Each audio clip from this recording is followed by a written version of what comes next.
जैसा कि आप देख रहे हैं, हमारा ये मोगरा का पौधा है, लेकिन इसमें फ्लावरिंग नहीं हो रही है, फूल नहीं आ रहे हैं। तो क्या करना है कि मोगरा के पौधे की ना समय समय पर इसकी छटाई करनी ज़रूरी हो जाती है।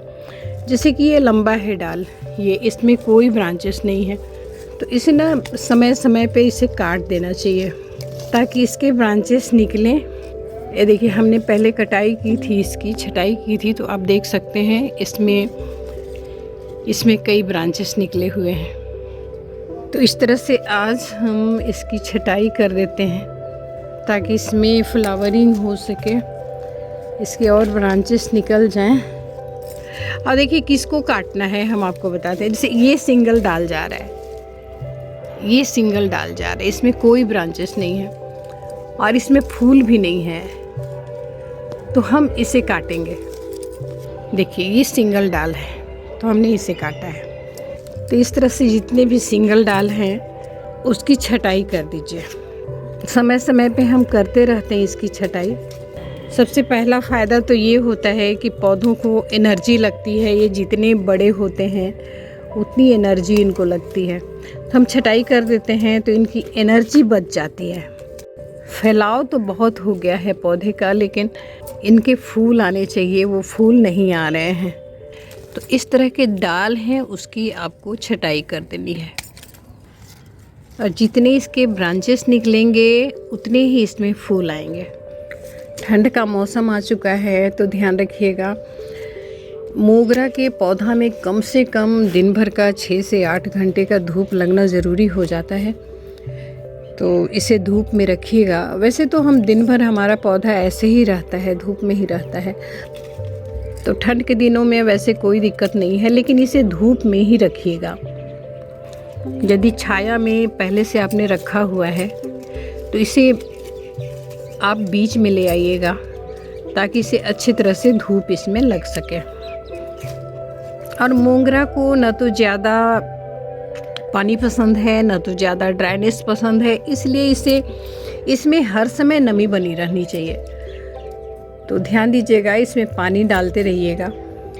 इसमें रोज़ पानी डालने की ज़रूरत पड़ती है ताकि इसका जो नमी है वो बरकरार रहे और ये अच्छे से फ्लावरिंग कर सके।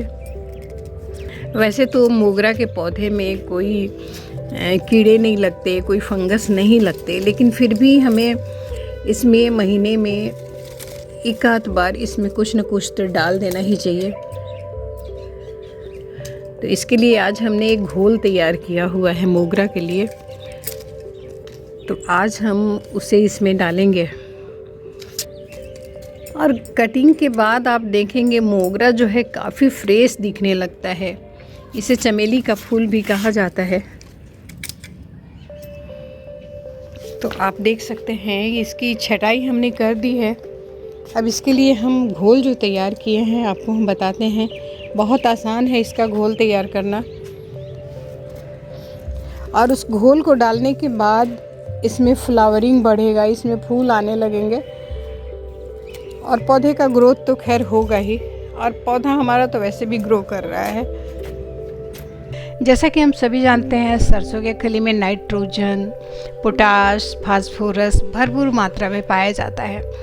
जैसे कि अपन मिट्टी तैयार करते हैं तो उसमें सरसों का खली का हम उपयोग करते हैं। उससे क्या होता है कि जड़ों के रोग होते हैं, पौधों के कीड़े लग जाते हैं, उसका खतरा बहुत कम हो जाता है।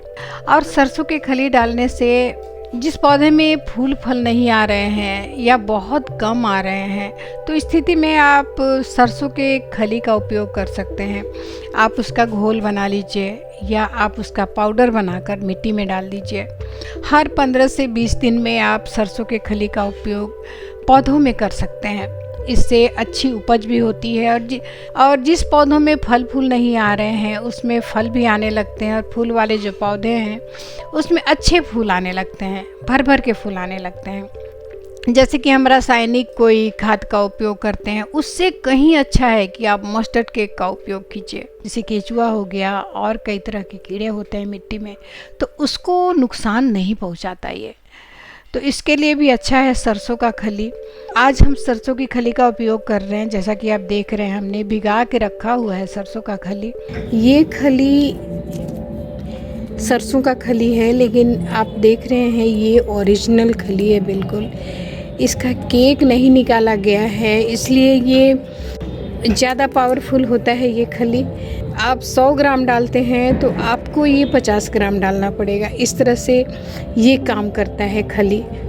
इसे घुलने में आधा घंटा का टाइम लग जाता है, तो हमने इसे दोपहर में ही भिगा दिया था ताकि हम शाम को इसका उपयोग कर सकें। क्योंकि हम सभी जानते हैं कि जब भी कोई फर्टिलाइज़र हम डालें तो इसमें या तो शाम को डालें या तो फिर सुबह डालना चाहिए सूर्योदय से पहले। तो हम शाम को उपयोग करेंगे इसका। तो हमारा ये घोल तैयार है। इससे पहले पौधे की गुड़ाई कर लेनी चाहिए। तो इस तरह से मिट्टी की गुड़ाई कर लीजिएगा, जड़ के आसपास अच्छे से गुड़ाई कर दीजिएगा ताकि जो हम घोल डालें वो घोल डायरेक्ट जड़ तक पहुंच सके और हमारे पौधे को पोषण दे। तो जैसा कि आप देख रहे हैं हमने घोल तैयार कर लिया है। अब इस घोल में थोड़ा सा हम पानी डाल देते हैं और इस मग्गे को भर लेते हैं ताकि पूरे पौधे में अच्छे से हम पानी को पटा सकें। क्योंकि गमला बड़ा है, आप देख ही रहे हैं, तो बड़े गमले में थोड़ा सा घोल ज़्यादा लगेगा और हमने पर्याप्त मात्रा में इसमें खली डाली है। तो एक मग्गा हम इसे बना लेते हैं और पौधे में डालते हैं। तो चलिए डाल देते हैं पौधे में। तो अभी तक आपने हमारे चैनल को सब्सक्राइब नहीं किया है तो इसे सब्सक्राइब कर लीजिएगा और वीडियो अच्छा लगा हो तो लाइक का बटन ज़रूर दबा दीजिएगा। तो अगली बार फिर से मिलते हैं।